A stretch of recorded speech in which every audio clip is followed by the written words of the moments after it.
cimentadas com partículas distintas de rochas que, na verdade, foram arredondadas ao rolar em correntezas. Eu as vi a 3.962 metros no Monte Arará. Nós encontramos grandes pedaços de rocha que são arredondados, unidos a pedaços pequenos, formando um único bloco. E é isto que chamamos de conglomerado. É uma rocha sedimentar formada embaixo d'água. Eu acho que uma das mais espetaculares e talvez esclarecedoras evidências do dilúvio, de que as águas do dilúvio cobriram o monte, foi a descoberta que nós fizemos na parte ocidental do monte.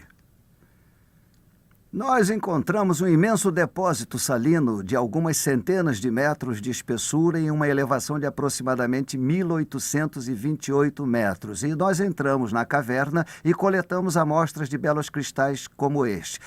Agora, isto foi formado, é claro, quando o oceano estava a 1.828 metros acima do nível atual. Então, algumas pessoas têm perguntado, isto não pode ter sido formado na água doce? De jeito nenhum, porque a água doce não conteria sal algum. Isto certamente veio do oceano, indicando que o oceano esteve em certa época acima daquele nível.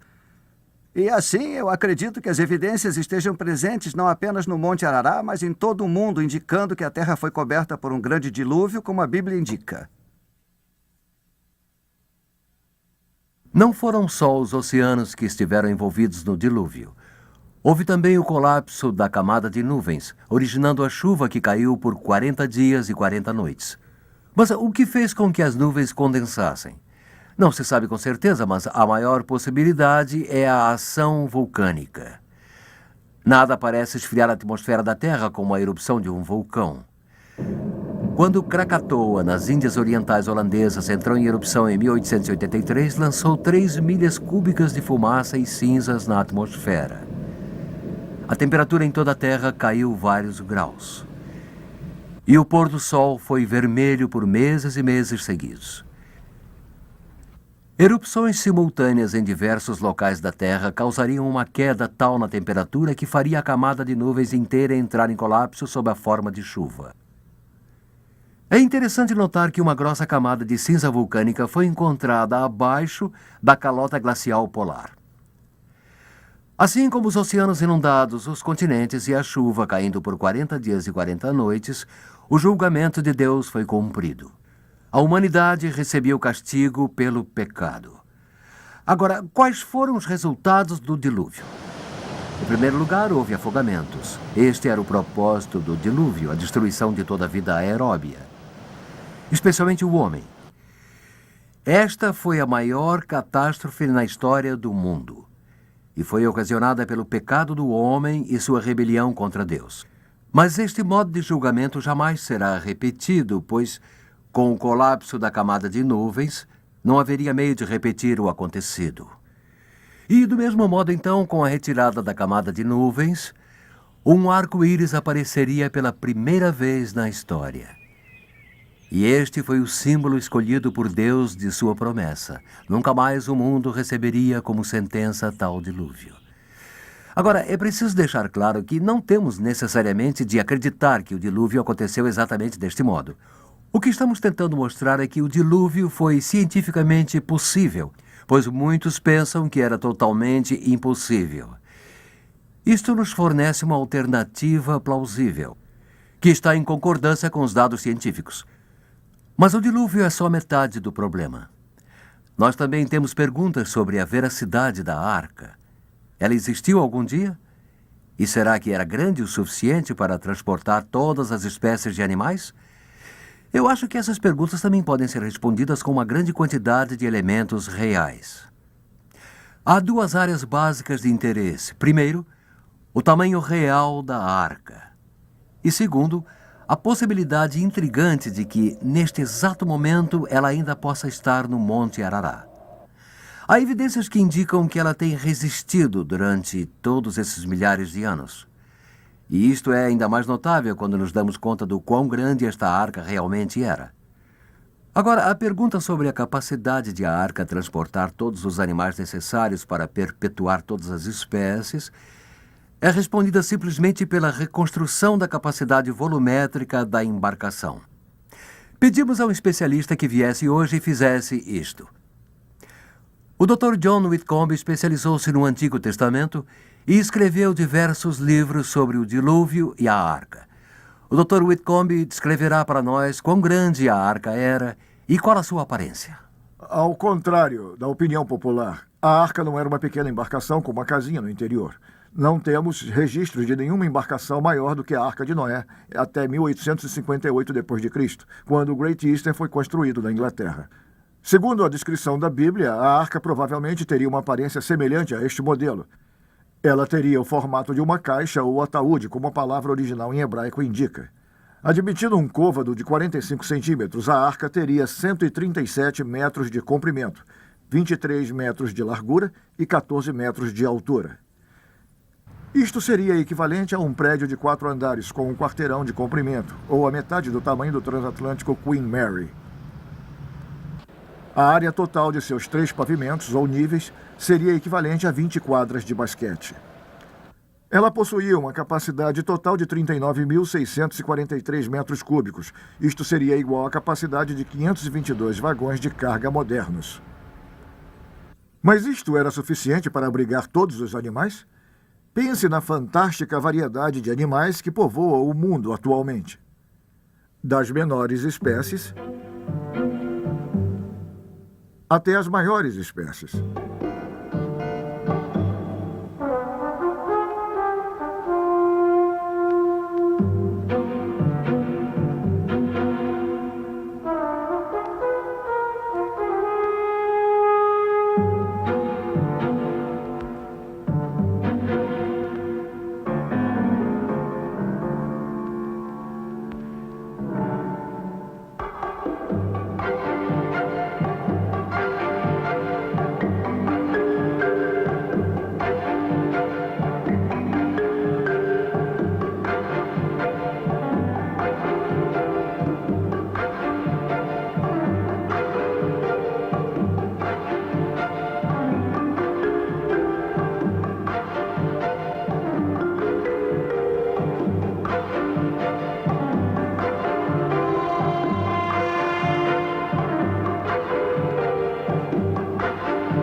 Foi calculado que o tamanho de uma ovelha é o tamanho médio de todos os animais terrestres aeróbios de hoje. Alguns animais são maiores, muitos são menores, mas seu tamanho médio é o de uma ovelha. Se nós tomarmos 2 ovelhas como representantes de cada espécie de animal hoje, poderíamos colocar todos eles em menos de 200 vagões de carga. Isto significa que a arca teria sido grande o bastante para carregar todos os animais aeróbios existentes no mundo de hoje, e mais, todos aqueles que existiram um dia e hoje estão extintos. É preciso lembrar que espécies não são o mesmo que variedades. Assim, provavelmente havia apenas 2 gatos e 2 cachorros na arca. Não 2 de cada variedade de gatos e cachorros. As variedades atuais são descendentes deles. E sobre a construção da arca? E onde a porta e a janela ficavam? A Bíblia afirma que a arca foi feita de madeira gopher. O que isto era exatamente não temos certeza, porque gopher não é a tradução da palavra, mas a forma em inglês da palavra hebraica gopher. Havia uma porta na lateral, provavelmente no 3º compartimento, com rampas para os 2 compartimentos inferiores. A janela não era uma abertura na parede com vidro, mas era provavelmente uma clarabóia, percorrendo a extensão do telhado como indicado pela palavra hebraica que pode ser traduzida por luz acima. Este é o único lugar em que a palavra ocorre no Antigo Testamento. Como pode ver, fizeram uma embarcação extremamente impermeável porque a água provavelmente chegou à metade da altura das laterais. Agora, qual teria sido a estabilidade deste design na turbulência do dilúvio, como foi previamente descrito? Um estudo foi elaborado sobre esta questão pelo Dr. Henry Morris, um especialista em hidrodinâmica. Eu e ele escrevemos um livro sobre o dilúvio do Gênesis. O Dr. Morris descobriu que o comprimento da arca lhe teria conferido estabilidade de uma ponta a outra. Fazendo um corte transversal, ele calculou o peso em função da flutuabilidade e descobriu que a arca poderia ter se adernado até 89 graus e ainda assim recuperar o equilíbrio. Então, a arca teria sido capaz de transportar todos os animais e resistir à turbulência de um dilúvio global. Nós não podemos, é claro, menosprezar a mão protetora de Deus, como indicado em Gênesis capítulo 8, versículo 1. Obrigado, doutor. A questão que permanece é: esta grande embarcação de madeira poderia ter resistido durante milhares de anos naquele pico congelado? Vamos examinar as evidências históricas. Durante os últimos 4.000 anos, referências autênticas e frequentes têm sido feitas à existência da arca. A menção ao dilúvio mais antiga está na epopeia de Gilgamesh, na Babilônia. Os detalhes que estão registrados no livro de Gênesis são mais precisos. Também temos registros de peregrinos armênios que foram ao monte e levaram pedaços da arca com eles. Em 275 a.C., Berrose, um historiador babilônio, registrou que a arca estava no monte na sua época. Joséfo, historiador judeu, registra o mesmo em torno de 100 d.C. Alguns escritores da igreja primitiva também expressaram sua crença na arca em seu tempo. Então, durante a Idade Média, houve repetidas menções sobre a presença da arca que ainda estaria no Monte Arará. Mais de uma dúzia de referências históricas têm sido encontradas durante este período. Mas as descobertas mais importantes não seriam feitas antes da Idade Moderna. Em 1876, Sir James Bryce, da Universidade de Oxford, na Grã-Bretanha, encontrou uma madeira muito antiga no alto do Monte Arará. Em 1883, o Chicago Tribune e o New York World noticiaram a verdadeira descoberta da arca por funcionários do governo turco que inspecionavam danos causados por terremotos no monte. 4 anos mais tarde, o príncipe Nouri, arquidiácono da igreja nestoriana, afirmou ter escalado o Monte Arará e descoberto ruínas da arca. Ele fracassou em seu esforço de levantar dinheiro suficiente para retirar a embarcação do monte. Então, em 1902 e 1904, um armênio com o nome de George Hagopian escalou o monte, descobriu a arca e explorou seu interior. Antes de sua morte, ele orientou este artista em seu desenho da arca. Note como corresponde precisamente à descrição bíblica. Durante a Primeira Guerra Mundial, a arca foi novamente avistada, desta vez por soldados russos, sob o comando do coronel Alexander Kor. Quando o czar Nicolau ouviu a notícia, mandou cientistas de volta ao monte para estudar a descoberta. Eles relataram ter encontrado a antiga nave, mas todas as fotos e desenhos desapareceram devido à Revolução Bolchevique na Rússia em 1917. Em 1953, George Green, um geólogo americano, fotografou a arca enquanto sobrevoava o Monte Arará em um helicóptero. Suas fotos desapareceram quando ele foi assassinado na América do Sul, mas não antes de serem vistas por quase 200 pessoas. Uma delas era o Sr. Fred Drake.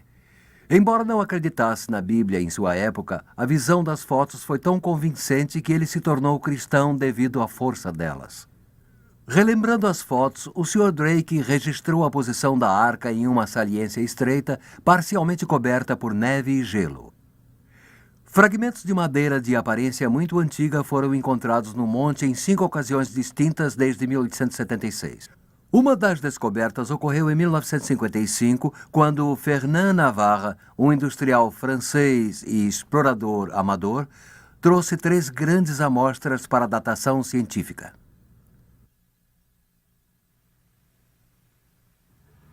En 1955, je suis parti. Em 1955, nós fizemos outra expedição ao Monte Arará.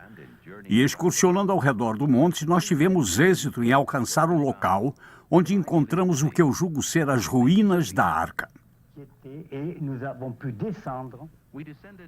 Nós descemos em uma fissura na geleira e chegamos às margens de um lago. Ao cavar este gelo, nós conseguimos extrair um pedaço de madeira de mais ou menos 1,5 metro de comprimento.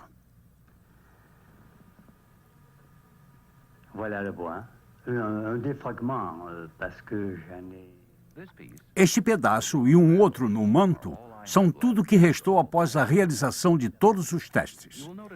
Reparem que este fragmento